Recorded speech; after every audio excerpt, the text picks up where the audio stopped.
Hari die. And I don't want to talk right now about the summit. You know what I want to talk about? You were talking just a moment ago about how similar we all are.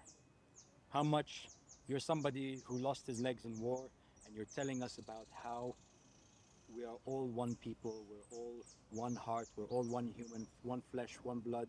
We go together. You're somebody who suffered a lot in war, and you're bringing people together with your message. Tell me a little bit about what that means for you. Um, the one thing I tell you is I'm happy to die today, now, because I have achieved more than enough that I was dreaming of.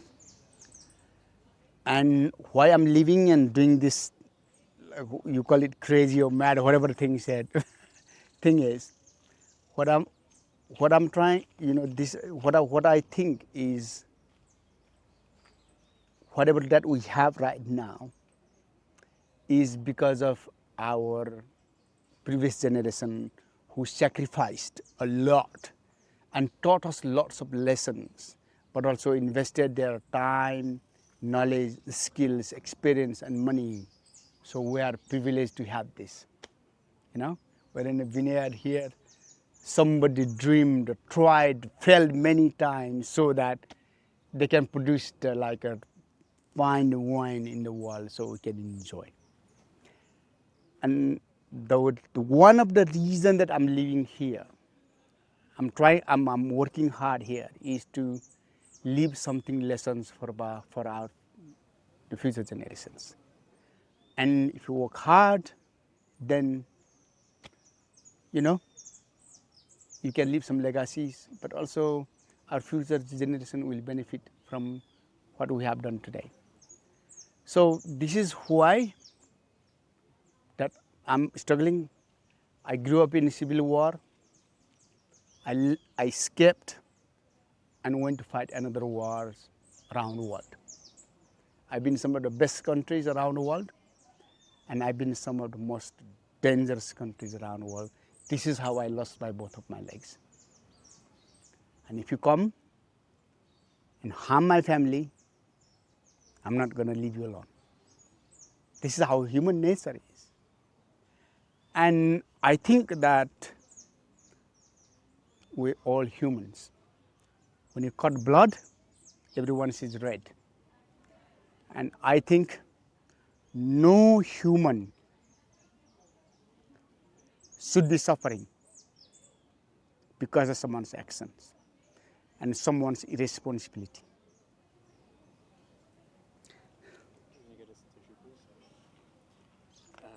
And we don't need to fighting.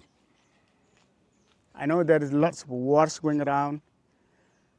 We believe in different values, we have different interests, we have different culture, we believe in different gods, and we have different national, international, personal, tribal, whatever it is that we have got interest. But I don't think that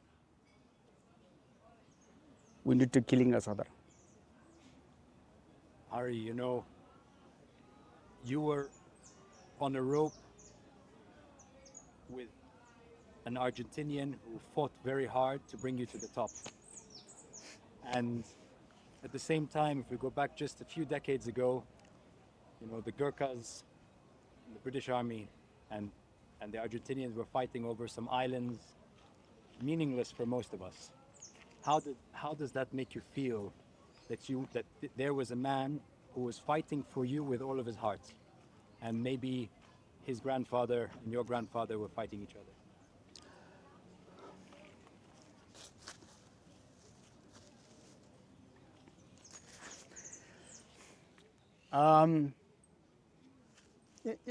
As in the world, let's I think look not just who fought each other, but I think let's have a look at how the human revolutions came in this world. And some way we fought each other, I think, because we couldn't understand each other. We are different. we enjoy different food. We have different costumes, and we have got different values, different interests. And simply, if you're coming to attack me, I think I'm not going to spare you. As I said, I'm the soldier. If you come to harm my family, I'm not sparing you, man. But we don't have to do that way. In the mountain, it's different, right? We in the mountains. We're all brothers in the end, And I tell you one story. So we were in Francia, and there was a doctor that who had to sign us that we are medically fit to go to the Aconcagua, right? And to pass further to the base camp. And he was very nice, really nice. And he said that, do you know someone? And I said, yes, I know him. And he said that I was a war in Malvinas with your guys. I understand that. But you and I didn't fight. Don't. But humans, if you hurt me, it hurts me. And if I hurt you, it will hurt you.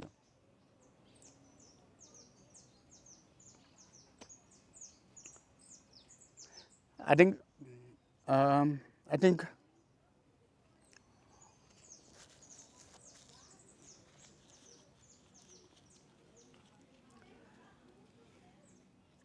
no human should be suffering. Man, we can sell each other different things. We don't need to sell arms. We can sell wine. We can sell the cameras and whatever the technology that we can sell. We don't have to sell the arms for sake of humanity. And that's evil. I went to Afghanistan and lost my legs. I didn't go to kill people. I went to protect the people because there was something danger in Afghanistan. And lots of people, we don't have a choice. I don't have a choice that my legs will grow. I didn't have a choice that I had to, I don't need to marry at the age of 11. Many places around the world, the people don't have a choice. They are manipulated by money, power, flag, borders, or whatever, religion, or whatever that is. And simply, we are just manipulated. Sometimes money, power, mostly. But I think, some ways I came to UK, the many different ways. One thing, I wanted a better life and I want to risk it. But also we had more than 210 years of the history that we have, the culture that we have created. But also, it's not just me, man. My parents didn't have any pension. I need to look after them. But also, I think, I'm going to get married one day. I'm going to have children, and I want to have a better life than mine. Why immigration happens? Why people are running over to Europe or in America? Why I went to Europe? Why you went to Europe? Why you went to America? Because I'm going to sacrifice myself so that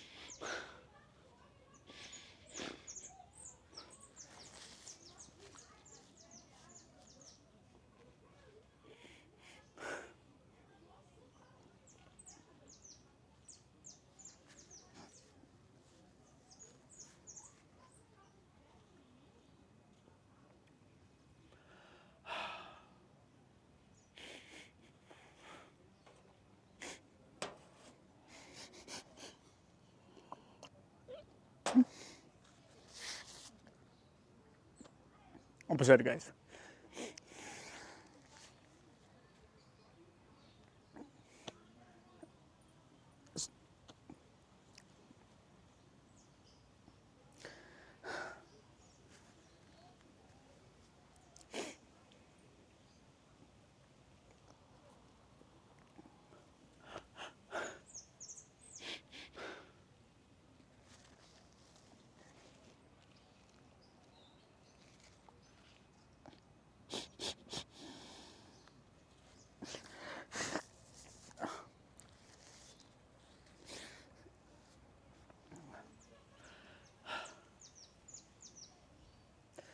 So that my future generations don't suffer, don't manipulate it. So, so this is why we go for opportunity.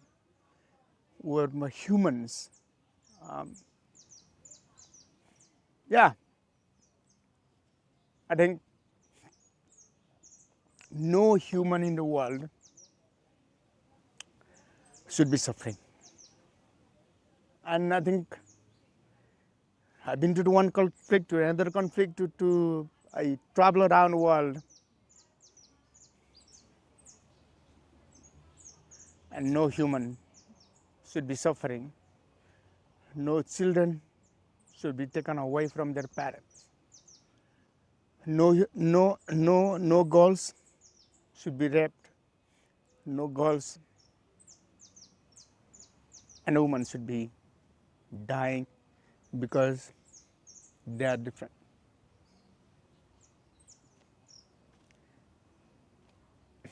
And all of this,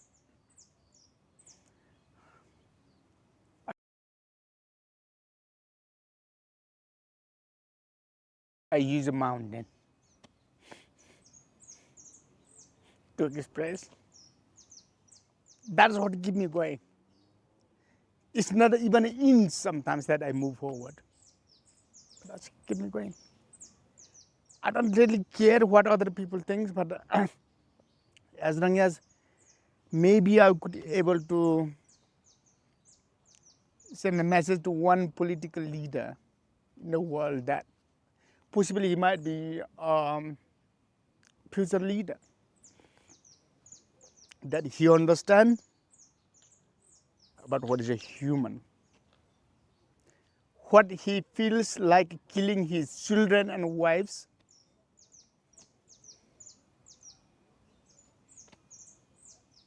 It's brutal.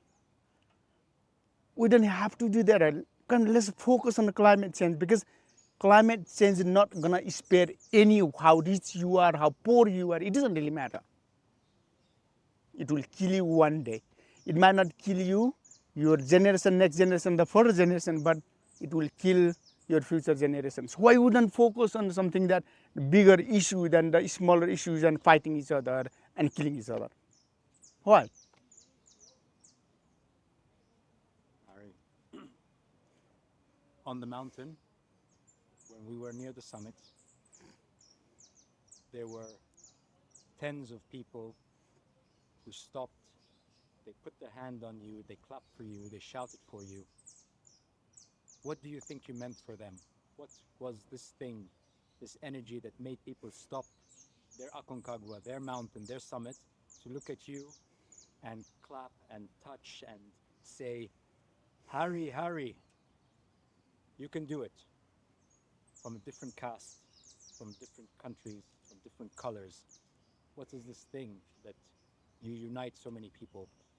What is it? What do you believe it is? I think first of all that I appreciate that they gave me one, honestly. I think first of all I do that, and thank you to all those who cheered me up, tap my back, and what I tell them is like when I'm struggling, just kick my ass and just tell me to get up, you can do it, and I really appreciate. But I think behind that is they knew how hard that is to going up with with the legs, and I was going without legs, and I think they appreciate that, how hard that I was working. Possibly they didn't know what I was doing, but I think they knew that. They appreciated that how hard that was. Do you appreciate what kind of symbol you are?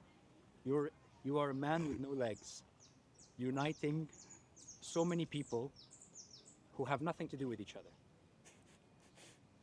Nobody there has anything in common except the mountain and their appreciation of you. Do you understand the power of that? Sometimes I don't. I'm learning.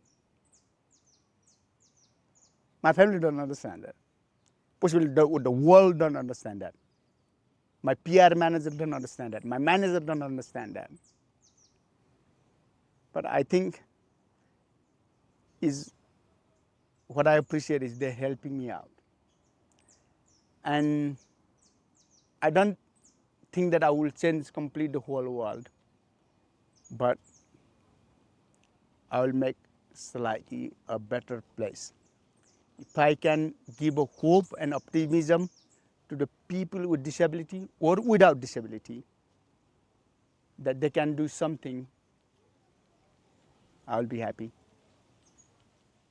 And if I inspire other people to climb their own mountains, whatever that is, whether that is just achieving slightly higher grade in their schools, or getting a job, or getting married, or having a children, or you know, they might have been going many problems in their life, and if some ways they have got will and courage to challenge it, then I'll be happy. I don't need to change the whole world. If I can change one person's mindset for the better, and if my story can tell around the world and it sends the positive message, I do everything I can to give them hope and optimism. Hari, I want to ask you a few questions about the climb itself. So tell me, when we started, the most difficult part I think for everybody was on the way up, at least, was the traverse. And even though the summit you could see it, but it felt You couldn't see it from wherever the you couldn't see it. traverse from initial of the traverse. You can see the last part of traverse. But what was going through your mind? The sun was up now. We are committed. People were passing up and down, and you felt that it's close, but it's not getting closer. What was going through your mind at that point? I think there's few things going around. You know that once we started traverse, where there's like a finger, a rock, we took because the wind was so bad, and it was so cold, and I was just with a inner suit with the heating warmers on. But I think that didn't really protect me, so I had to put another layer of my summit suit. And we just kept going, and the one thing I knew that in military, in British military doctrine, there is the word called momentum. It's a principle actually called momentum. So momentum is not about going A to B fast. It's about keep it going without stopping it. So simply, it's not giving up. If you keep it going, sooner or later, you're gonna arrive to your destination. Take 4 days, 5 days, 1 hour, 2 hours, or whatever that is. And I knew that principle. I, grew up in the British Army, studying that principle. I tried many times in the battlefield to mountains. And if you keep going, you'll get there. But there is also, it's not just your mindset. And the first time I realized that body, yes, mindset is there, but body has to be also be ready. Or you need more time to achieve that. So your body is a physical body. It needs to recover. It needs to recover. And as we're going up towards that traverses, I felt more tired and tired. Sometimes maximum I could put 10 steps. So mostly I think I put like half of the 10 steps, so one up, one up, one up. And I think sometimes I just do one or two because we lost the balance, and I just sort of, and I was just breathing in my lungs. And my aim at the time was not to summit, but to get up to the cave and have some rest so that my body can recover and have some food, have some like energy gels that I had from the precision fuel, which is amazing. I had some like energy bars and we had a like hot chocolate. And it tastes terrible, honestly, that time. I think it was just expired. I'm sorry, Inka. I'm sorry, Inka. but I was still tasted. Well, I had to drink it. Survive it, right? And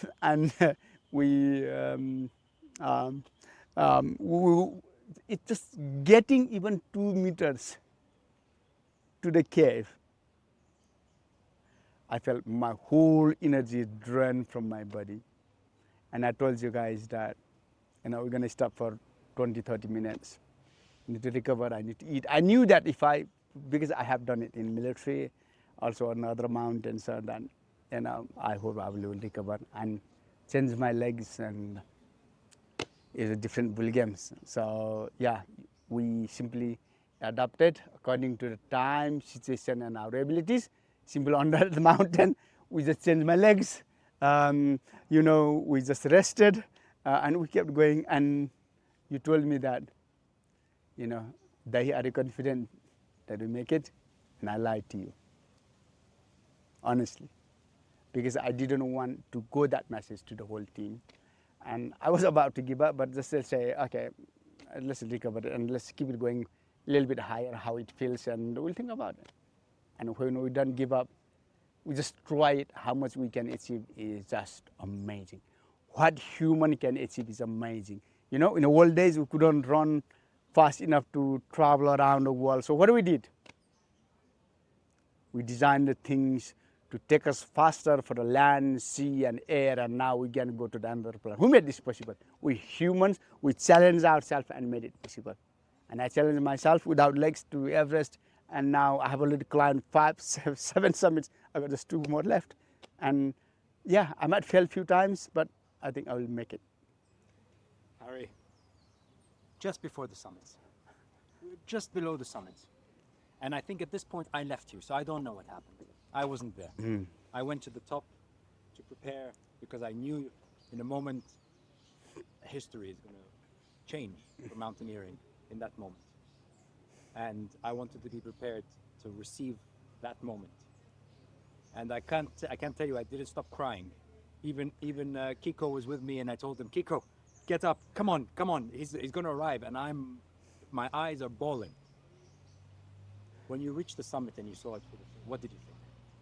You told me to come on, Dad, you have arrived, and there's 2 meters. I was still struggling, and I think I saw, right? I think maybe it's in the video. But I can't make it. It's too tough. Getting 2 meters is not easy on a mountain. But I knew that I'm going to make it. I had some more energy and confidence, and we made it. And you know what happened is I just wanted to thank you, give you a hug. What I can say, I can't pay you back. I can't do many other things. But what I can do at least is say thank you. Give you a hug. And we cried. And I hope you would recorded the videos. People, they always, they imagine, they get to the summit and they imagine that, the universe changes and everything changes and the world opens up.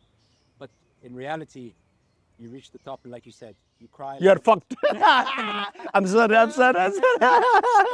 You cry and then you realize, shit, I now have to go down. It doesn't finish there. Yeah. Actually, it finishes at home. It finishes back when you go back home to your wife and to your children and to your life. that's when the mountain really finishes. Yeah. And the mindset changes, and somehow it becomes the downside, not just for you but for everybody. The energy is different because the achievement is now behind you, but you need the same energy to go down. When we started to go down, Dai, tell me what was happening. We started with momentum, like you said, but slowly that momentum started to go away. What was happening at that point? I think we get down to the cave pretty well, right? Then after that, the traverses came, and I have to walk sideways. I can't walk down because I don't have a knees. I couldn't wear the other legs because of it was icy and snowy. So I was very angry with you, honestly. And I said, Haridai, let's go. You said about mindset. And I was just pissed off, and actually nearly burst up. And I think I feel happy that I didn't say to you and hurt you at that time, and maybe change the whole team's dynamic completely different way. So I was thinking, Rami, fuck off. And many times I told you, right? But it's in like sensible way, not a little bad way. But I think, I said, Rami and Gustavo, fucking why you are hanging at the back? Why don't you fucking go and set up camp for, get hot water, or why, or if you want to compete with me, let's do that. I'll let you have a full 4 limbs. Let's do that the way that I going down, and you understand that what that means. And sometimes I control my emotion. I didn't say to that. Don't worry. You didn't have to say it. We felt it. We knew it. It was right there. But But one thing I told you at the time was, I can make it to Camp 3, set up Camp 4. Yeah? That's right. And you understood and you did it. So thank you for that. And I have to thank Kiko, because he waited for me. And at Camp 4, if he was not there, it would have taken me much more time to get down, and much more time to communicate with Bruno to bring up the hot water, which didn't arrive hot, but at least we tried. But so I think in that sense, even in the most stressful times, when it's likely that the worst part of us can come out, we were still able to control it, and to still able to communicate, and to be brothers in the mountains. And that's one most important. I think within our team we had 3 different teams, and I think one thing is,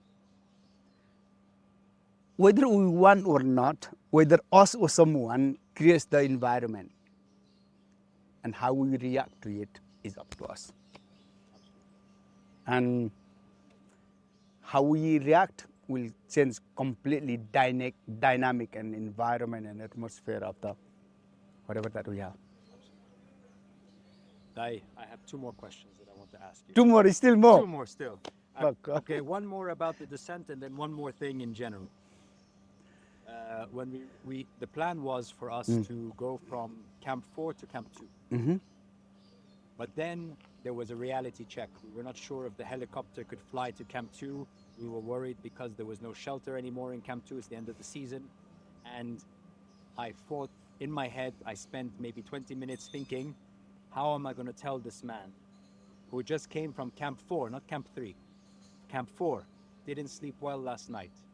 And I came to him, I have to come to him and tell him, Dai, we're going from Camp 2 down to the base camp. Who take 2 days?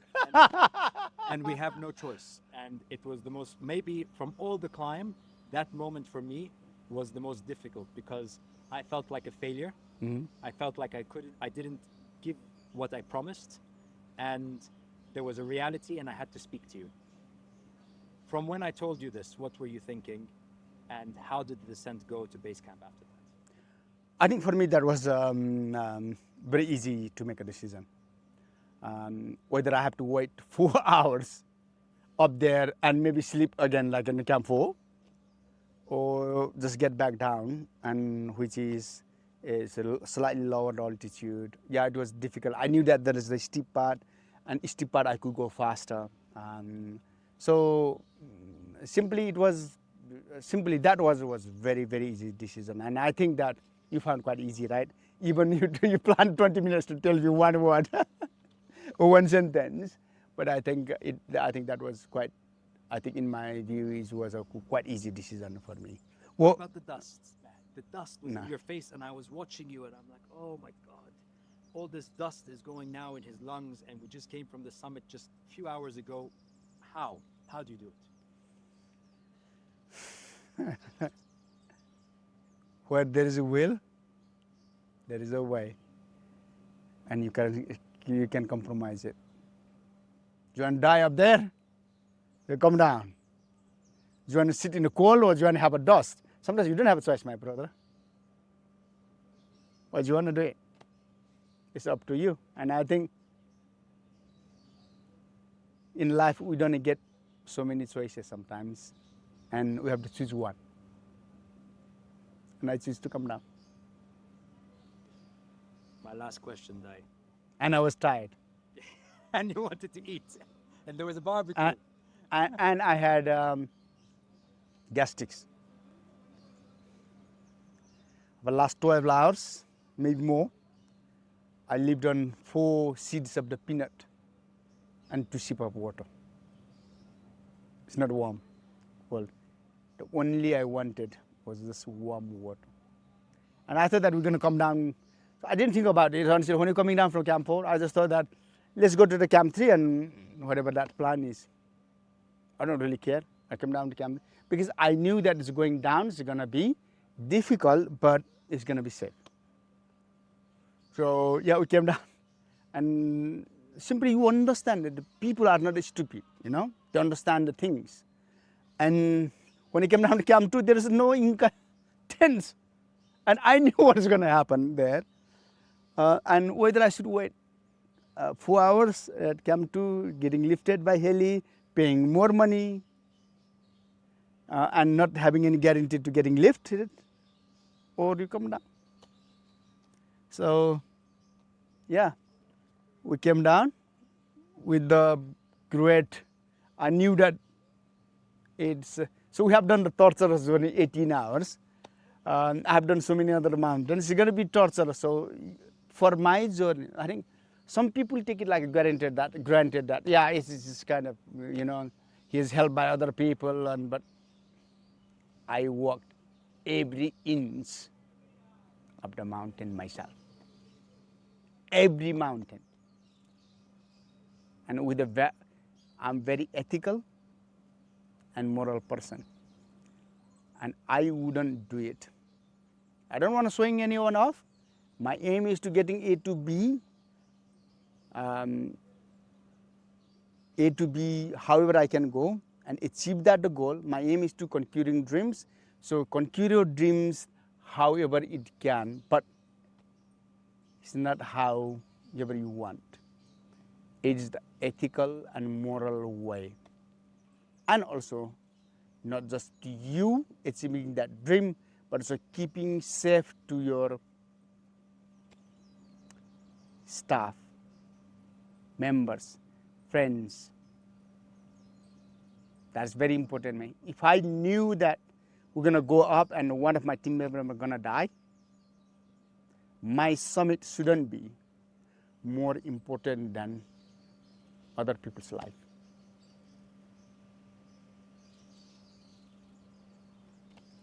Dai, there are people right now who are going to watch you. They're going to see you. Already you saw the guy just here asked me, is this the guy who was on the summit 3 days ago? Incredible. There are so many people now who they lose their legs, they lose their hands. We saw a lady with no hands just now. Fred, who was with us, who doesn't see. There are so many reasons for people to say it's impossible. It's impossible. Not for me, not in this life. Maybe we have one life, maybe we have others, we don't know. But my last question to you, Dai, is a question from somebody who's sitting now somewhere in the world who has nothing, has nobody, has many disabilities, and he's saying, my life is finished, I have nothing. What do you say to them? What's your message today? It's very simple. Do you want to give up? Or you want to do something? If you want to do something, let's say imagine a house. How many bricks do you need to build a house where we can live? And everything you do, every thinking you put, every action you make is positive. That means you're putting brick one by one by one. That house is not going to build up in one day, one night. It will take the days and months to build up. For our life, it takes years to build up. So positive and negative things are equally powerful. If you have a positive mindset, then you're putting one brick each and building your house, and one day it would be beautiful, and you have a, lovely families. If you are negative, you're simply taking out that bricks. One day what would happen?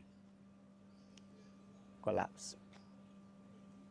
So I know that many people in the world that who don't have a choice, but we create the choice. I was born in a cow shed. I went barefoot to school. I didn't have proper clothes to wear, so I wore my mom's, torn old gown just to make it warm myself. But sometimes, some ways, I tried, I kept going. I joined the British Army. I lost my legs. I lost my career. I lost my job. I lost pretty much everything. And now I'm bringing people together to do something and something positive message around the world. So choice is yours. What kind of life you want to live? I have nothing else to ask you. You've been an inspiration to all of us. Thank you. It's been my biggest honor of my life to be with you. Thank you.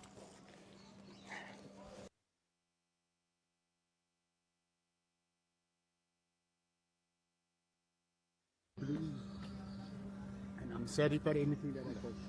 No.